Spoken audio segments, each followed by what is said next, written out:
அப்பா எங்கடா? 4 நாளா அவருக்கு ஃபோன் பண்ணிட்டு இருக்கேன், ஃபோனே எடுக்க மாட்டாரு. அப்பா எங்க இருக்காரு?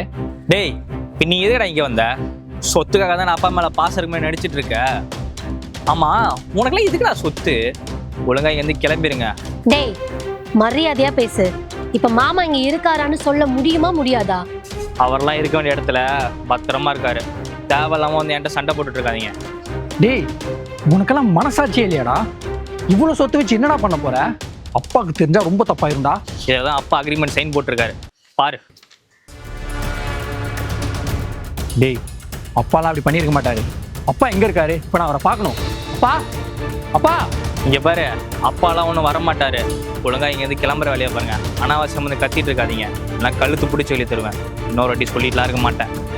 எங்க இவங்கிட்ட போய் என் கெஞ்சிட்டு இருக்கீங்க? வாங்க போலாம். இல்லைம்மா, எனக்கு ஏதோ தப்பா இருக்கு. போங்கடா.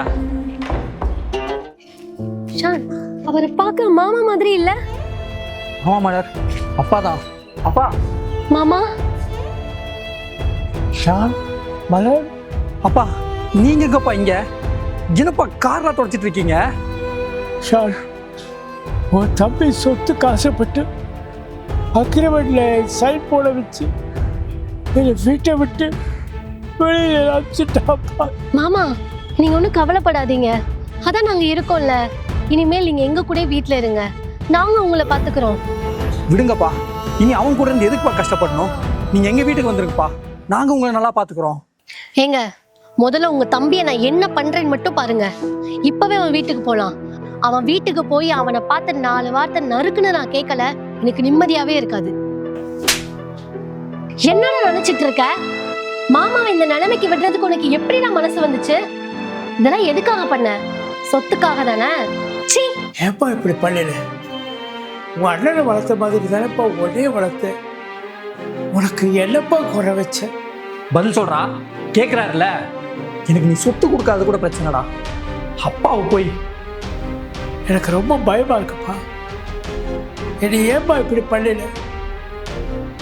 என்னை சாப்பிட்டியா, நல்லா இருக்கேன்னு கேட்கறதுக்கு கூட யாருமே இல்லையப்பா.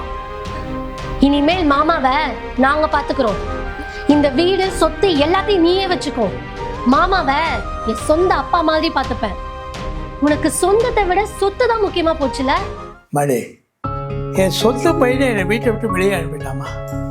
என் சொத்துல வேண்டான்ட்டு என்னை கடைசி வரையும் பார்த்துக்கிறேன்னு சொல்ல உன்னை மருமகளும் அடைஞ்சிருக்கு. நான் ரொம்ப கொடுத்து வச்சிருக்கணுமா. விடுங்கப்பா, உங்களை நாங்க நல்லா பாத்துக்கிறோம். வாங்க பாப்போம்.